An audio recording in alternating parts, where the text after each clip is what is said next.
Hey, you. Yeah, you. Are you into weird shit? Yeah? You into cryptids? What about hauntings? Yeah, I've got a ghost for you. Oh, you like otherworldly beings? Me too. Check out all these aliens. We have plenty. How do you feel about a good legend? Want to hear about spooky happenings? Yeah, you do. Let us show you what we've got. Hey guys, grab a drink and join us, Amanda and Sean, every week while we dive into the strange and haunting topics that have piqued our interest. See you over at The Haunted and the Strange, wherever you get your podcasts. Stay spooky.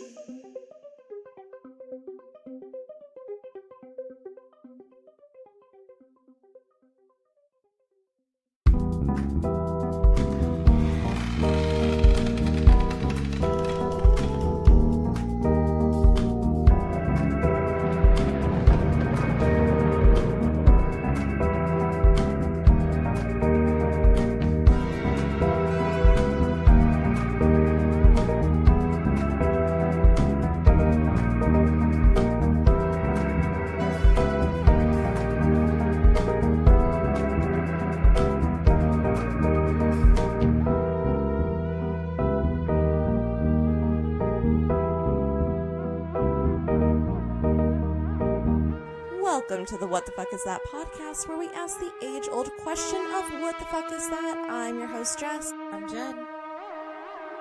This is my episode of 2024. It is. My mind went blank. I'm like, what's the last thing I said?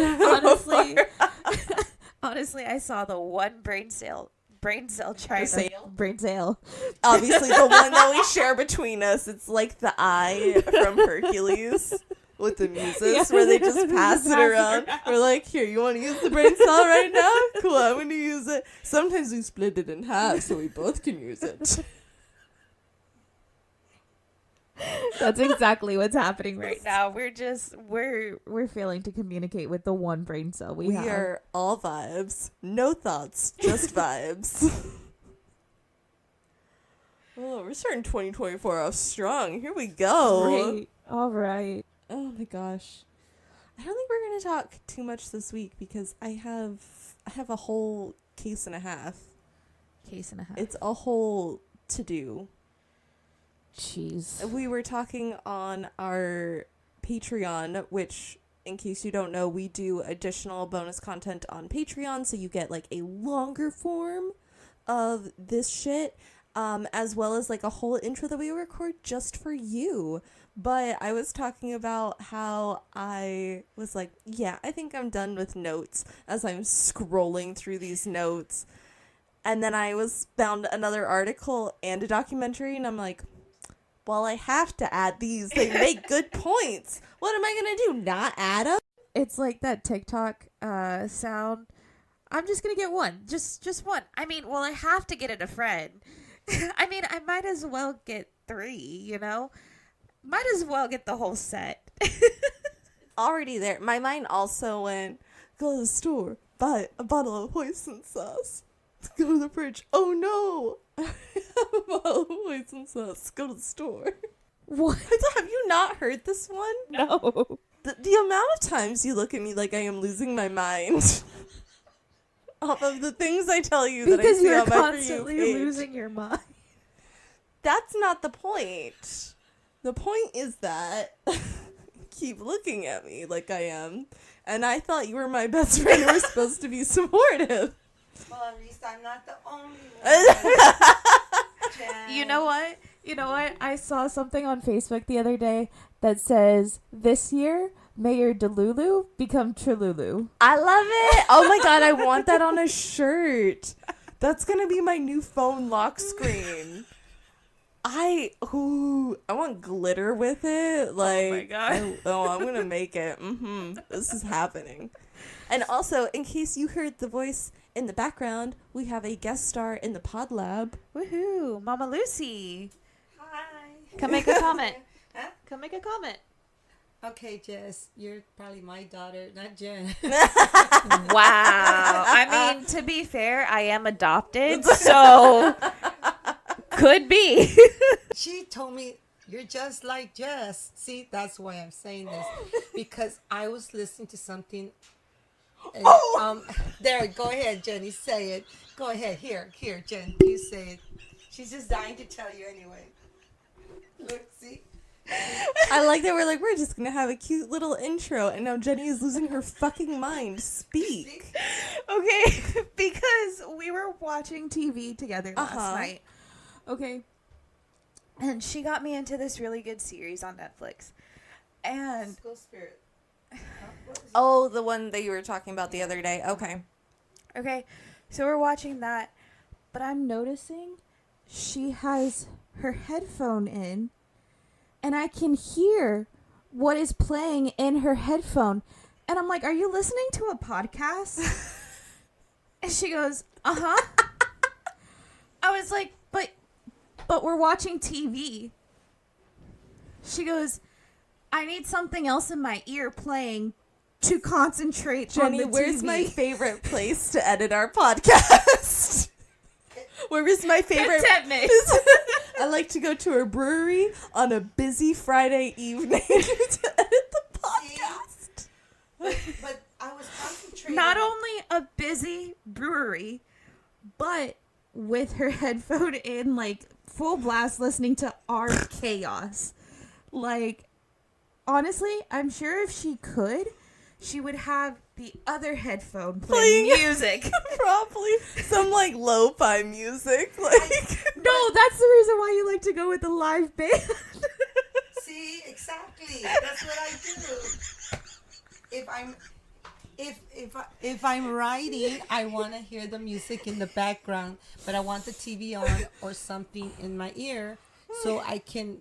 But I want it like a different language, so that this way I can concentrate on my writing and not on all the other noise in the background, which is like trees and birds and all that. I understand. I understand. Okay, so this is like Spotify had their Spotify Wrapped Up that came out recently, and my siblings were like, "How many hours did you spend on Spotify?" And my sister was like, "In the hundreds." Mm-hmm. My brother was like, and it's like by minutes. My sister was like 600 minutes. My brother was like 1,200 minutes. Mm-hmm. Is that 12? Like 12,000? Because I always have my headphones in. Okay, well, so YouTube sends me something because I'm always on YouTube. Mm-hmm. Because Jenny says, "Do you always have to have?" But, okay, so here's the thing. I kind of get the science part of her brain when she said it helps if it's something that's in a different language. Because, to be fair... Right. That's what I'm saying. When you're writing, which is, she's bilingual. Her first language is Spanish. That's stored in a completely different hemisphere of your brain than what your creative brain is. Okay. So for me, I like to do lo-fi when I'm doing something that I need to concentrate on because I can zone out on the pretty sounds. Exactly. And not have to focus on everything else going around. I can zone out on that and then easily do what I'm needing to do in front of me. Yeah, so long story short, my mother has undiagnosed ADHD and refuses to acknowledge it. And her thought is, what does it matter? I'm 62 years old. I've already learned how to person. It's fine. She has the worst coping mechanisms ever. When we're driving and we get in the car, okay, and she's trying to talk to me, but I see a sunset. I go, "Can you stop at the next stop, full stop, so I can take a picture?" But then I forget what she's talking about. All right. Well, if you like whatever the fuck this is, be sure to head over to our Instagram. Our Instagram is WTF is that podcast. Over there, you will find the link to our link tree. Our link tree houses our Amazon wish list, our Spotify playlist, our campfire submission stories, as well as our Patreon. Over on Patreon, you can join patrons like Melanie at our Mystic Mentor level. Over there, you can find all kinds of goodies like extra long versions of the show, private chats with Jen and I, as well as getting to pick out a topic for future episodes. So again, you can find all of that and more over on our link tree on our Instagram, which is WTF is that pod. And with that, let's get into this case, and it's a long doozy, so let's go. Hey Jen, Hey Jess, have you heard of Kitty Genovese? who the fuck is Kitty Genovese? Thanks for asking. I'd love to tell you. Gosh. So, our main lady of the evening is Catherine Kitty Genovese, who was born July 7th, 1935 in Brooklyn, New York, to Vincent and Rachel Genovese. I love the name Vincent. Vincent? Vincent. I like those V names. Maybe that's just because I've been rewatching BoJack Horseman, and Vincent is the name of the 3 kids in a trench coat. Vincent Adult Man. So Vincent and Rachel were actually Italian immigrants who had immigrated to Brooklyn. Okay. Both of her parents owned businesses, and she was the oldest of 5 children. Wow, 5. That's a lot of kids. But I feel like for the time, with an immigrant family, it's like the Irish. That's fair. 5 is about the average number for that time. That sounds about right. That's fair. That's just, to me, a lot of kids. No one said it wasn't a lot. I'm just saying it was pretty damn average. Fair. Yeah. No. No. I want 4 kids, so I'm okay with, honestly, I'd be okay with 1 and 2 the most. So the Genovese family lived in a 4-family row home that was mainly Irish and Italian, working class, like in the neighborhood in Brooklyn. Yeah. Which was just like a common thing. Yeah. You just set up neighborhoods near people who are from the same place that you are. Typically, yeah. I mean, like, sense of home, I guess. Exactly. Yeah, every area has them. Like, I live in a very Hispanic dominant side of town, so. Well, especially during this time, because Kitty was born in 1935, so this is around that time, 1930s, 1940s. Yeah. Where that's just kind of how it was, and there was like a deep sentiment of dislike. Yes. For these groups of people also. Yes. They were outcasted, so they stuck together. I say as the Irish in the room. Yeah. So Kitty was known for her energy and her zest for life. She actually went to an all-girls school in Brooklyn. Oh. Called Prospect Heights. How fabulous of a name. It just sounds like something in a like those fantasy books. Like a YA novel. Yeah. Yes. I want to write that now. There are so many books you are supposed to be writing that I've given you topics for. I don't think you understand. And I've started them. I don't think you understand. All of them? Yes. Really? I start a lot of them. Dude, and I just don't you finish quite them. a few book topics. So a lot of the time I'll combine them into like one whole thing. Like you'll send me 3 or 4 and I'm like, well, obviously this is one cohesive story. And I've done like that before. Okay. I have a lot. Interesting. Yeah.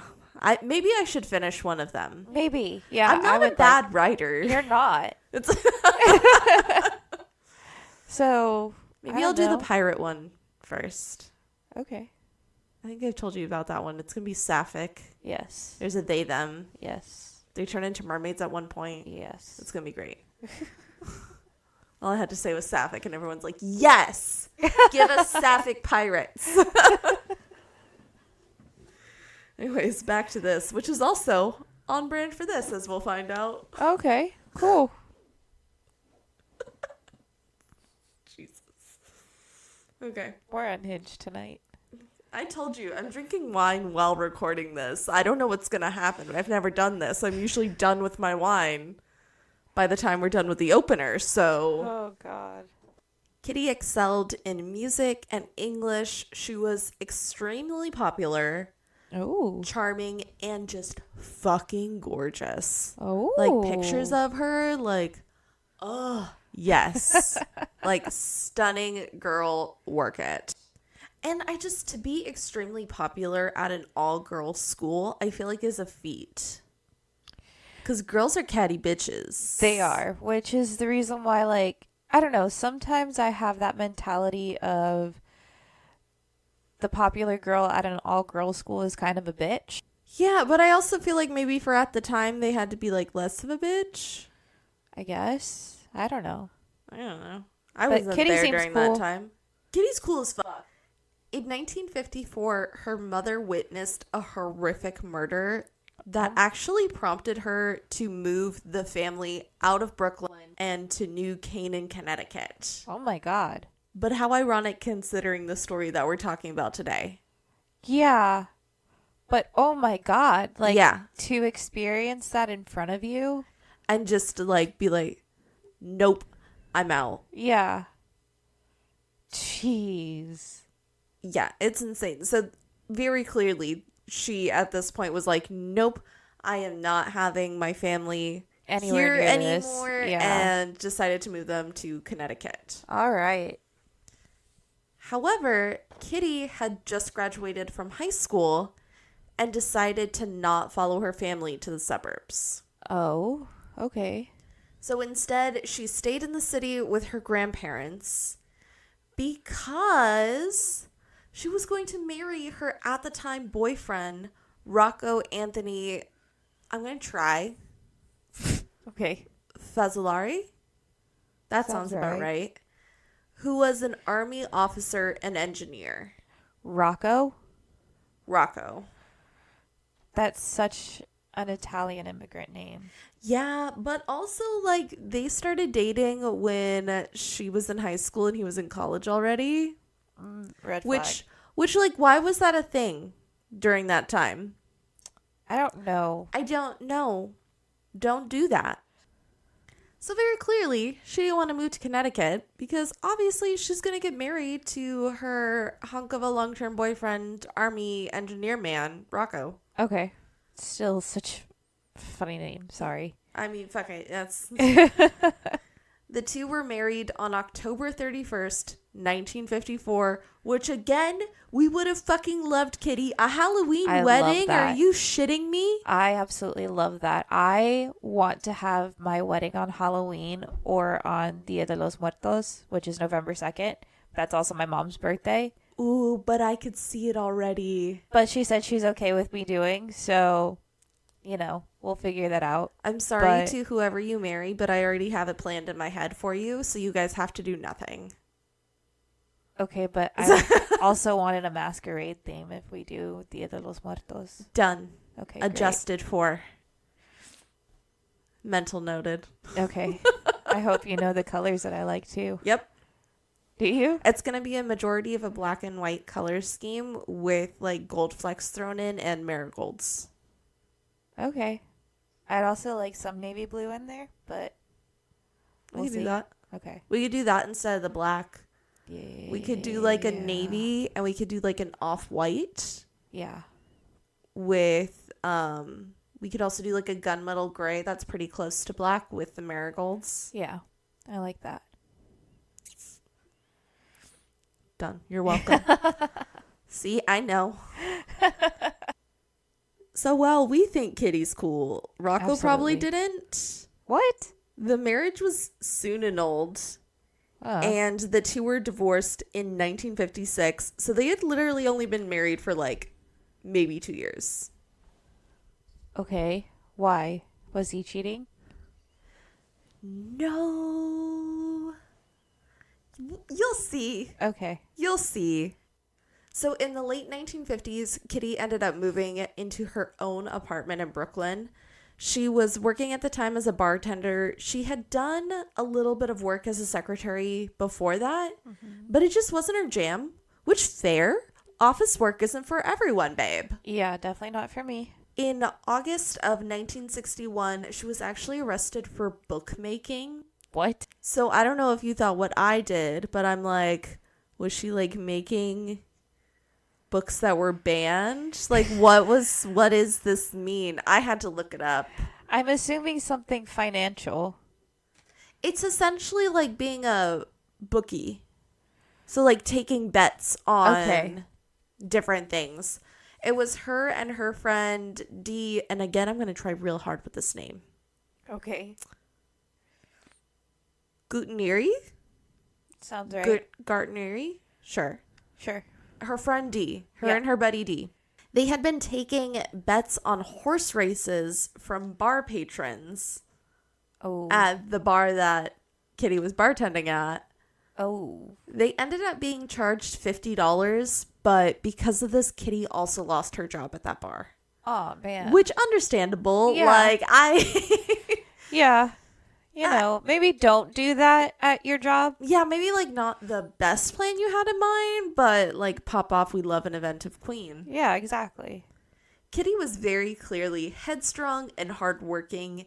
She kind of had a ton of different jobs before settling into a bar manager position at Eve's 11th Hour in Hollis, Queens. Okay. What a cool name. It's interesting for sure. I like it. The owner was just kind of not around. So Kitty did everything for this bar. From payroll to hours to running it to making sure the maintenance was done to ordering. Girl ran it. Cool. We love that. So she was just reliable and hardworking. And because of her consistently doing these double shifts and going above and beyond, she was earning an income of $750 a month, which in like today's dollars, is about $7,500. Oh, wow. A month. Wow. She was saving up for her life's dream to open her own Italian restaurant. Aww. How wholesome. That's really cute. I just love Kitty. I love it. So much. So by this point, she's just getting badgered by her family. They're like, why haven't you settled down? Why haven't you found a man? Why don't you have any children yet? Ugh. Especially after her failed marriage with Rocco and her family being an Italian immigrant family. They're like, what's going on? Like, I hate those types of questions.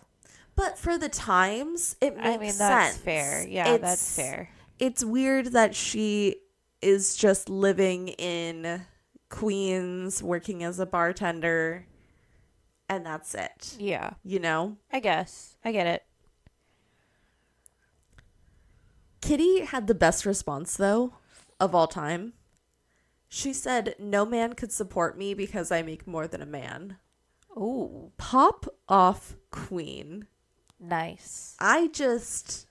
We love a strong, resilient queen.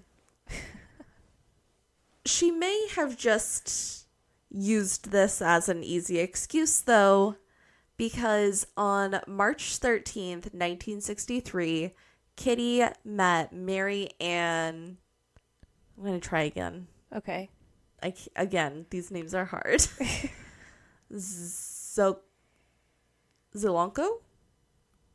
Sure. She met Mary Ann at Swingers Rendezvous, an underground lesbian bar in Greenwich Village. Okay. So now we see why her marriage did not work out. Yeah. Cool. We love that. Love this for her. We love a gay queen. The couple quickly fell in love and decided to move in together. They found a second-floor apartment next to the Long Island Railroad Station and Kew Gardens, a neighborhood in Queens. So this was a cute little second-story flat, and it was one of 14 similar units. And with these ones, it was one of the ones that it's like an apartment flat on top, and then the bottom's all storefronts. Oh, okay. So it was like a whole big row of apartments like that on top of stores. On March 13th, 1964, Kitty was leaving work at the bar at 2:30 a.m. on the couple's one-year anniversary. Aww. She was driving home after a late shift, and at a stop, she pulled up next to Winston Mosely. which is ironic because it's also my last name, but it's spelt differently. So Winston Mosely is the only child of Fanny and Al Mosely. Fanny constantly cheated on Al repeatedly, like did not give a shit. Okay. At one point, Al was trying to get Fanny to come back, and she agreed to come back and remain married to him, but insisted on also keeping a lover. What? Yeah. And sends Winston to go live with his grandparents, essentially, while he go chases his mom. Okay. Yeah. So Al catches up with Fanny and is like, hey girl, I still love you. And she goes, I guess you're cool too, so we can stay married, but I'm going to keep a lover. And Al's like, cool, love that. No girl can be worth that. No. So he brings Fanny back. They're living together. Winston is still living with his grandparents. What? Eventually, Al moves to Michigan and then, like, starts taking care of Winston again. Fanny never seemed to get the need to consider anyone else's feelings but hers. Ew. But sociopath. Yeah. Immediate sociopath. Mm-hmm. Which, isn't that, like, the definition of a sociopath? Is that they don't care about... They can't empathize. Yeah. Yeah. Which is exactly what this is showing me. Yes. It's like, oh, okay. So his parents ended up separating on again, off again, but his mom was never really in his life. She would kind of pop in and out for extended periods of time. So, mommy issues is what I'm saying. Yeah. Severe mommy issues. Yeah. Severe. He also, at one point, as a child, had head trauma from getting hit by a streetcar. Oh. Which I was like, oh, okay. Well, Yeah, that's fun. So we got mommy issues, abandonment issues because being left at his grandparents. Yep. And then now add a TBI into that. Yeah. At a young age, too. Jeez. When Winston was in his late teens, he learned that Al was not his biological father. Oh. And he found out in the worst way, too. How? Al sprung the news on him during an argument when Winston told Al that he wanted to move away from Michigan in order to live closer to his mother. Because he is a major mama's boy. He has all of these mommy abandonment issues, but is a big, huge mama's boy and doesn't want to be away from her and does not let anyone say ill of her. Yeah. He didn't know until after he was already in prison, which, spoiler alert, he goes to prison. Uh-huh. But his mother told his first wife that his biological father was a former employee of hers who had raped her. Whoa. But again, this is a narcissist who constantly lies. That's true, too. So who knows? It could have been an employee, but the rape may or may not have happened. It could just not have been an employee. She could have just wanted to say something. Yeah. I don't know. She may not even remember. Yeah, I don't know. No one can know. Yeah. Yeah. Wow. Okay. It's just weird. It never really talks about his first wife, but does mention that he had this weird thing against her. Okay. It made very clear to say faithful and devoted a lot when talking about his second wife, which is interesting. Okay. Still got the issues. Still have the issues. But Yeah. Winston also had a good career and made a comfortable living, owned his own home, and paid child support to his former wife because they had a son together. Okay. He lived with his wife, their new baby, and on occasion, his mommy. Okay. Fanny would bounce back and forth between his house, her lover's apartment, and the home of her husband, Al, because she was still fucking around with Al. Oh, jeez, that poor man. It's insane. I actually read a really good article that I can link, and she had a really good rapport with Mosely and was writing him letters while he was in prison. And just the fact that he would defend his mother over and over again, saying things like, she would come if I needed her. No, she wouldn't. Bitch, you needed her your whole life. Yeah. That's kind of how that works. Exactly. So as you can probably figure now, Winston Mosely is the killer in our story. Yeah. This same interviewer had asked him why he did all the evil things he did, and he just seemed to be as at a loss as everyone else. All he knew is that he had developed this uncontrollable urge to harm and kill women. Oh. Yeah. That's all he knew? That's all he knew. I have no idea why I harm and kill women. But mind you, he also prowled for victims in neighborhoods where his mother had either worked or once lived. Oh, nah. So that shit was premeditated. Whether he knew he was doing it or not, it's like, bitch, you don't see what you're doing there? Yeah. I don't know.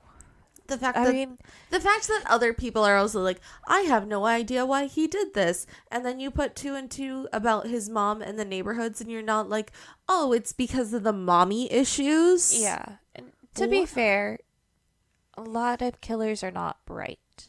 So, yeah, it's all based off those mommy issues. Insane. So now that we have met our victim and we have met our killer, let's get into these case details. All right. So like I said before, Kitty's leaving the bar at around 2:30ish to drive home. She's at a traffic light on Hoover Avenue when she is first spotted by Mosely.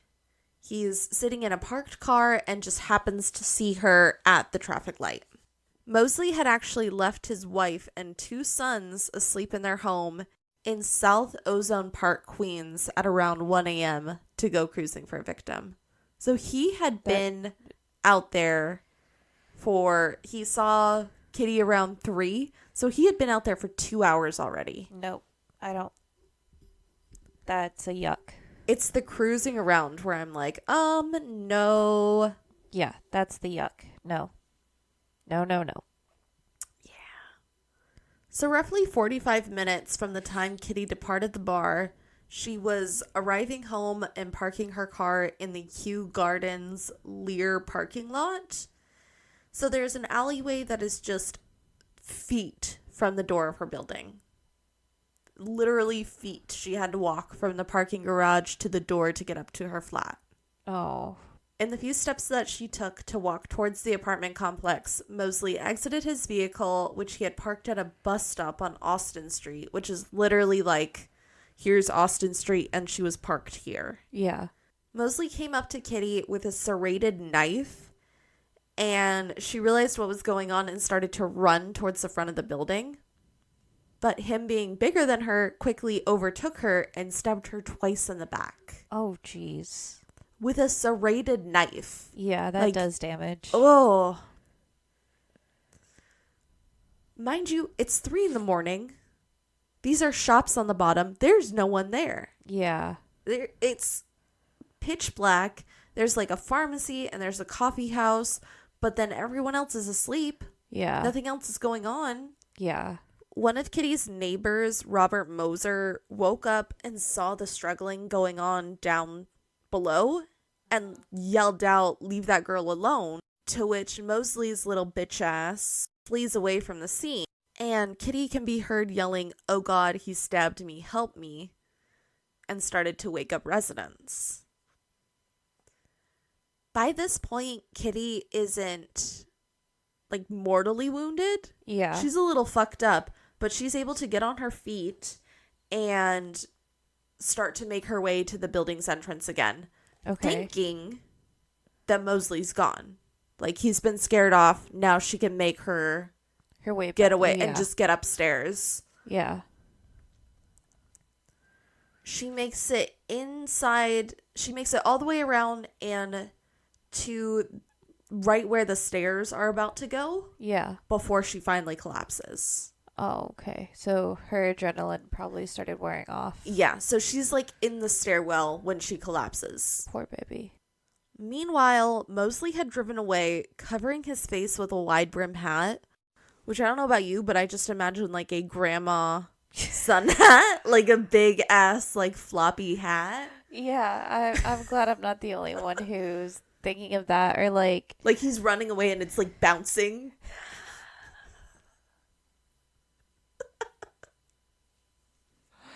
either that or those like huge like wide brimmed hats that the English royalty wear. Like they're Like for so a tea. yeah, they're like so ostentatious, you know, like. So for whatever reason, this dumbass returns 10 minutes later and finds Kitty barely conscious in the hallway of the stairs. Now they're out of sight from the neighbors because the stairwell is in the back of the building. Oh no. When she was first stabbed, they were in the front, Yeah. like where all of the storefronts are. Now they're in the back where the stairwell is. Yeah. And less people seeing. Oh no. Mosely repeatedly stabs Kitty before raping her and stealing $49 from her wallet. Oh jeez. Approximately 30 minutes after Mosely first approached Kitty, he fled from the scene, leaving an unconscious Kitty to be discovered by her close friend and neighbor, Sophia Ferrara, Aw. who ended up holding her in her arms until the ambulance arrived. Aw. Poor baby. So Kitty's neighbor, Carl Ross, ended up phoning the police, and that's when they were able to get the ambulance to come out, and Kitty unfortunately succumbed to her wounds en route to the Queen's General Hospital. Aw. She had actually been picked up by the ambulance by 4:15, so that means between her leaving work and all of this going down was less than 2 hours. Oh jeez. Which is insane. Yeah. All on her and her girlfriend's 1-year anniversary. That's so sad. Yeah. Literally going home to see her girlfriend, like thinking it's going to be great, and then is murdered steps away from her home. So heartbreaking. Kitty was buried 3 days later and buried in Lakeview Cemetery in New Canaan, Connecticut. Following the incident, the coroner's report revealed that Kitty suffered 13 stab wounds and several other defensive wounds, indicating that she tried to fight back. Which, fuck yes, Kitty, you go queen. Which, like, fuck yes, she fought back. She's like, I am not going to let you kill me on me and my girlfriend's 1-year anniversary. Yeah. I'm not about this. Oh, she had so much fight in her. She deserved more. She's such a fucking badass. Homicide detectives began searching for her attacker and initially interviewed her girlfriend. What? I mean, okay, it makes sense. They quickly dismissed her, though, but they did grill her for 6 hours That's unnecessary. about her relationship with Kitty. That's unnecessary. You It's know that the it's just 60s. they just wanted to know details. They just wanted to get her on that Yeah. because it's the 60s. Yeah. Yeah, I'm just like, for 6 hours, it doesn't matter whether they were dating or not. Somebody close to her was just murdered Yeah. Like, at their home. let her grieve. Like, don't be, drives me nuts. Yeah. 6 days after the murder, Winston Mosely was arrested for suspected robbery in Ozone Park, Queens, after a television set was found in the trunk of his white Chevrolet Corvair. He's stupid. Yeah, I'm like, dude, you just did this. Fucking lay low. Yeah. And my biggest thing is all of the reports make a note of saying he made good money at his job. Uh-huh. I don't understand why you also then have to steal if you're making good money at your job.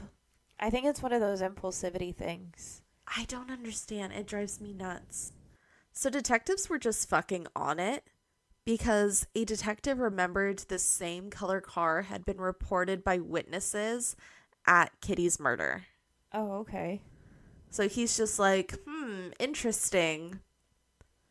Then during questioning, Mosely just admitted to murdering Kitty and 2 other women. Wow.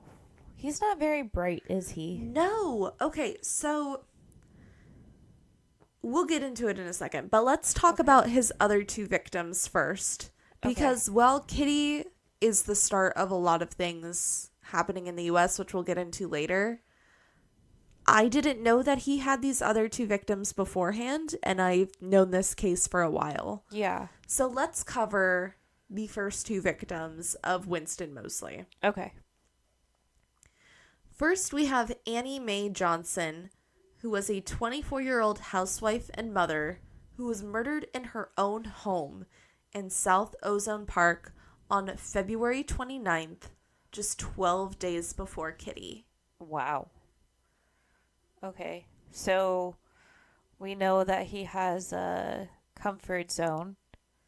Yeah, because Kitty was 27 when she passed, so right around that same age, and the but same at area. their home.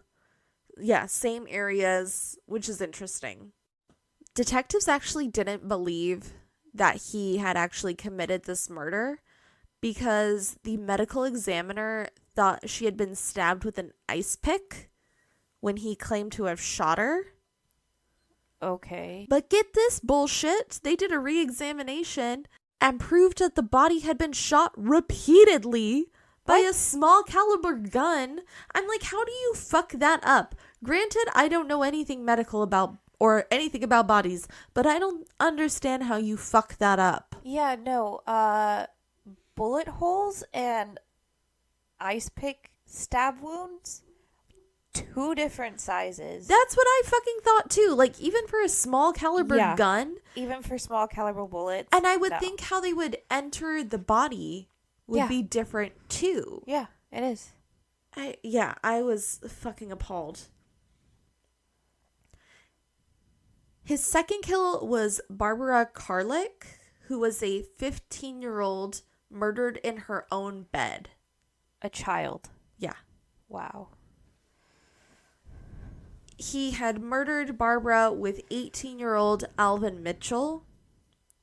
Mitchell's friend actually backed up the story because he played as the getaway driver in this. This murder happened July 20th, 1963, which would have been about 1 year before Kitty's murder. Wow. So essentially he had murdered Barbara. Yeah. Took about less than a year, I'd say, because between July and then Annie Mae was in February of the next year. So let's see.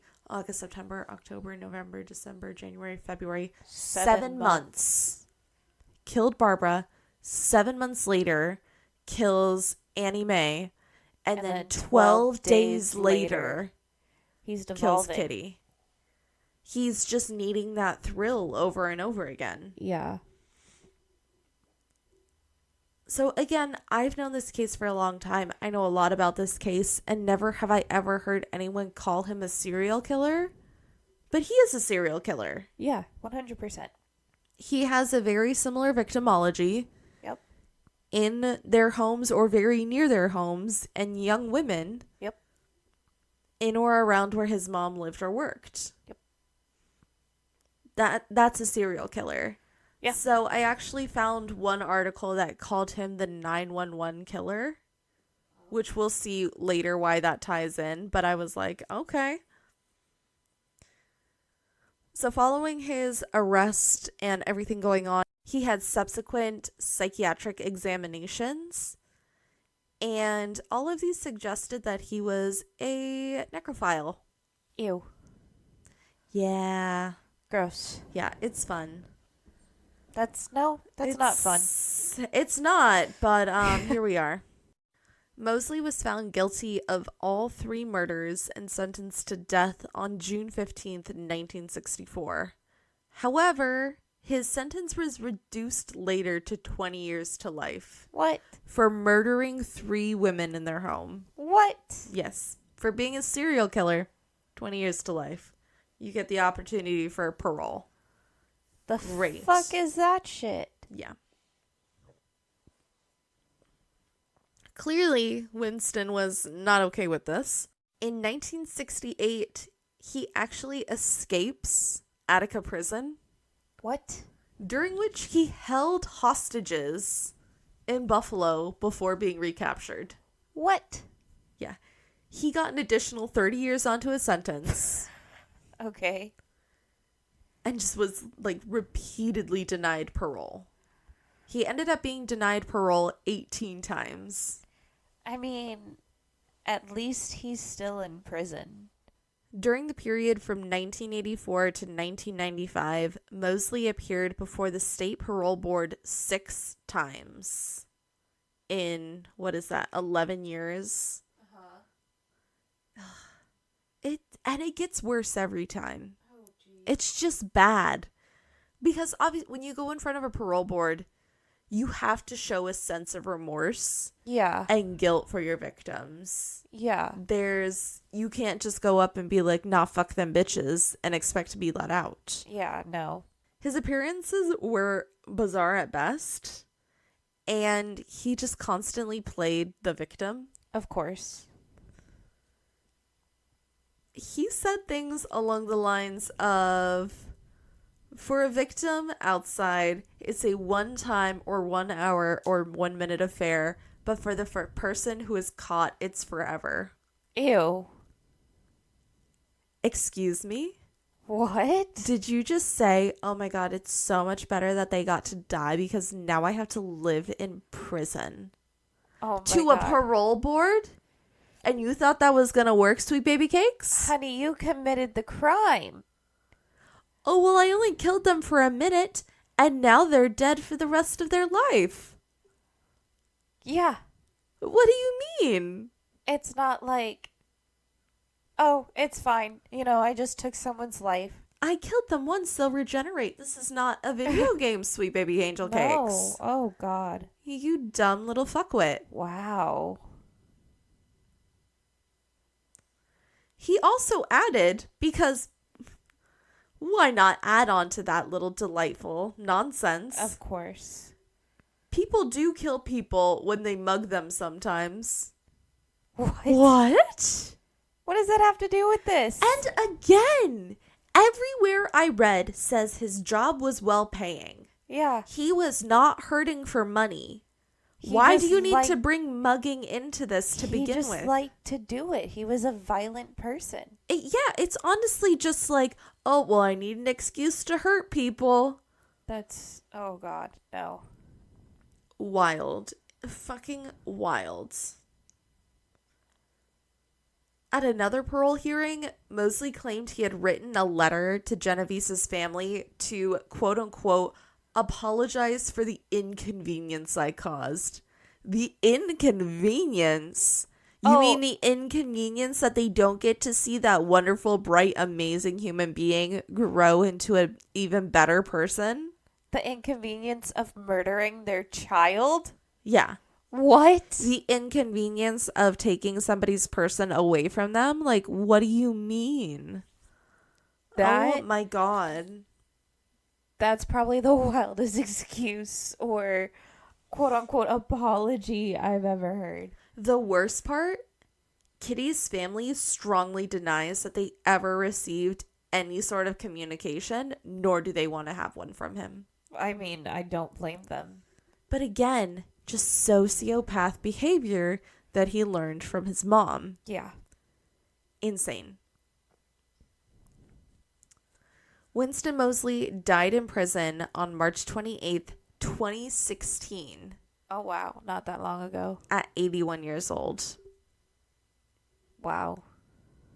It's insane. The fact that, again, heard a lot about this case, didn't know he was essentially a serial killer. Yeah. But I think more people also need to talk about his other victims as well. Like, Kitty's a big case because we're going to go on to talk about the bystander effect, which is referenced in talks to her case, but Yeah. his other 2 victims are just as important. Absolutely they are. So like I just said, Kitty's case is talked about a lot when talking about the bystander effect, which Jenny and I have a weird fascination for psychology. And so as soon as we started talking about doing the podcast, I'm like, we're going to do Kitty. We're doing the bystander effect. So for those of you who are less nerdy about psychology than we are, the bystander effect is a psychological phenomenon where individuals are less likely to offer help in the presence of others. So in other words, the assumption is somebody else will get it. Yeah. Somebody else is already called. Now we're good. Don't worry. I don't have to worry about it. I don't need to get involved. Someone else is already doing it, so why bother? So this is often cited for the rationale why no one came to aid Kitty while she was in the street front. Because Poor if somebody had just gone down there, Winston wouldn't have come back the second time because he's a sad little pussy boy. Yeah. And would have been too scared. They probably could have helped her get into the apartment and gotten help from there. Yeah, and safe. It was initially reported that 38 of the neighbors were awakened by Kitty's screams. However, it was later found out that only a dozen neighbors actually witnessed the murder.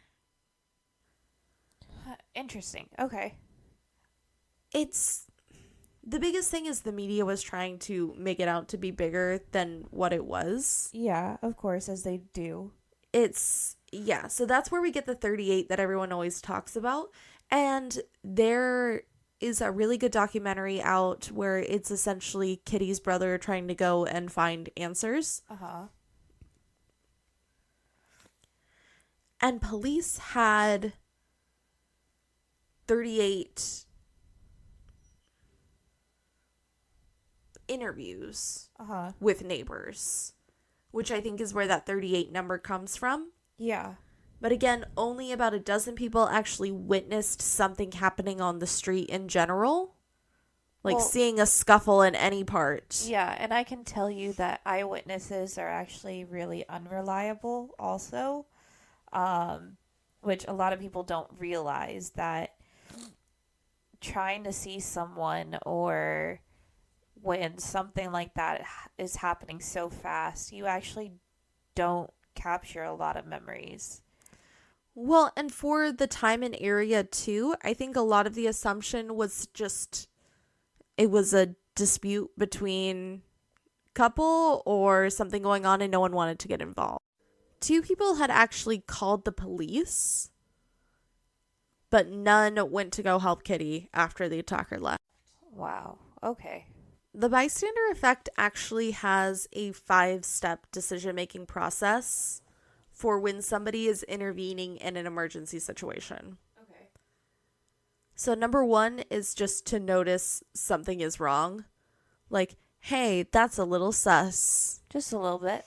You go, that's a little sus. And then you move on to step 2, which is to define if a situation is an emergency and then how much of an emergency it is. Okay. So if your head goes, that's sus, that's not good, but it's fine. Yeah. Or if it's like, maybe I should do something. And then step 3 is to decide whether you are personally responsible to act. Okay. Then 4 is choose how to help, and 5 is implement the choosing helping behavior.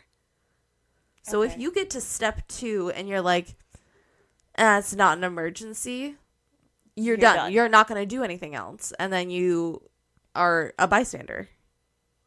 So there was a study done in the 1970s. Essentially, students were asked to spare a dime in one instance. And then in another instance, just flat out asked to spare a dime. In another instance, they were asked to spare a dime, but then told the condition of, oh, because my wallet was stolen. Yeah. Only 34% of people who were simply asked to give a dime did so. Okay. But 72% of people did when the explanation of the wallet was stolen was given. So like we were talking earlier with you just get used to the noises going on around you. Yeah. We also have to remember the area that Kitty was living in. This is true. This area was full of immigrants, a lot of whom had been in concentration camps. Okay. So these people just kept their head down. They didn't want to get involved in things. Yeah. They were put in a situation for a really long time where they were just told to keep your head down, mind your own business. And so that's what they continued to do when they were free of that.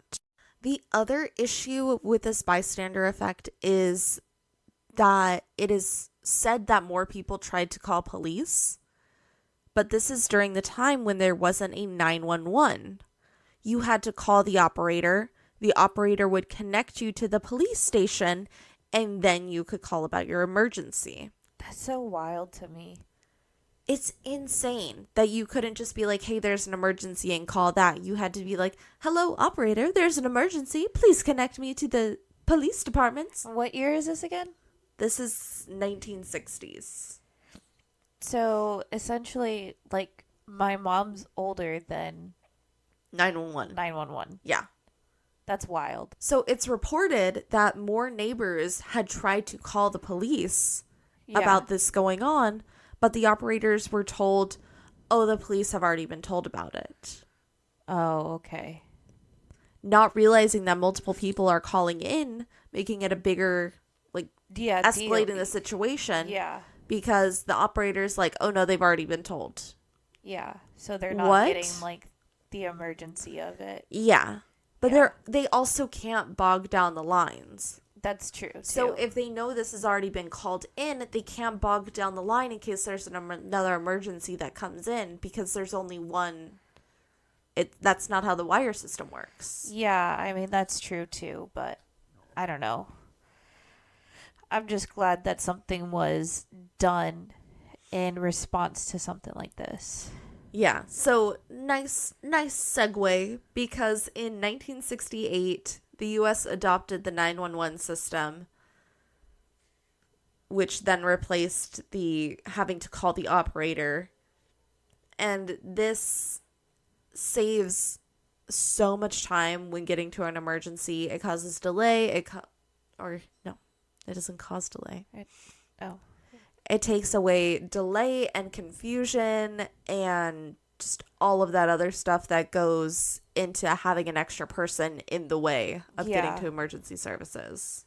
Yeah, it's actually emergent. One other thing that came from Kitty's murder is the Good Samaritan laws. So these laws are actually to protect those people who call in if they see something. The whole see something, say something idea comes with these Good Samaritan laws. I have my own issues with the Good Samaritan laws, but okay.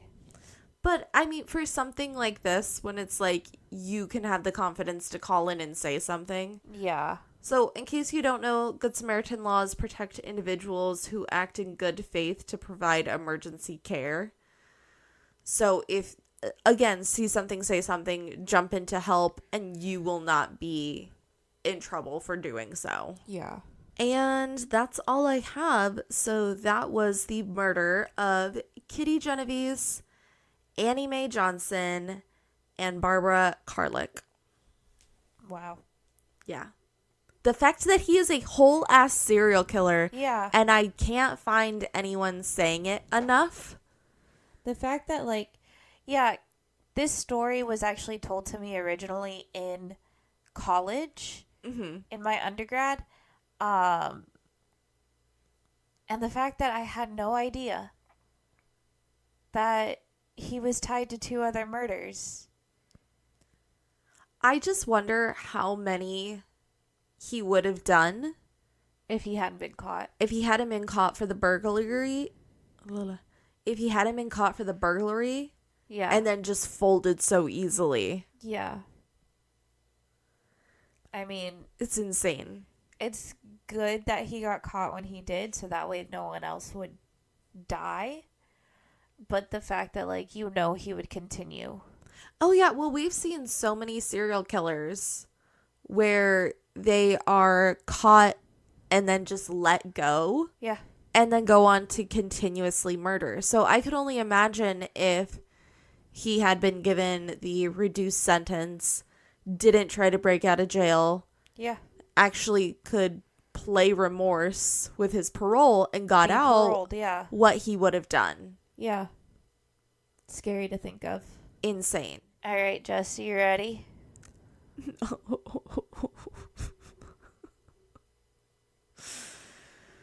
Fine, go on. All right. So for this one, we actually need a little bit of an anatomy lesson. Hate that. Well, too bad. So there's something in your body called enzymes. I've heard of them. Yes. What do you know what they do? No. Okay. They break down things essentially. Okay. Okay. And the most common one you'll hear is like liver enzymes. Because your liver is what helps break down a lot of substances, especially alcohol. Enzyme. Okay. Yeah. So, like I said, these enzymes just eat things. Okay. Okay? When you die, there are enzymes that essentially eat you from the inside out. Okay, that's enough out of you. Take your gross fact book away. I hate that. I love freaking you out with science. Thank you. Yeah. If you like whatever the fuck this is, be sure to head over to our Instagram. Our Instagram is WTF is that pod. Over there, you'll find the link to our link tree, which has our Spotify, our Patreon, our campfire stories, and all of those other goodies. Just remember, the very best way to help us grow is by word of mouth. And with that, don't be a serial killer. Yeah, don't do that. Bye. Bye.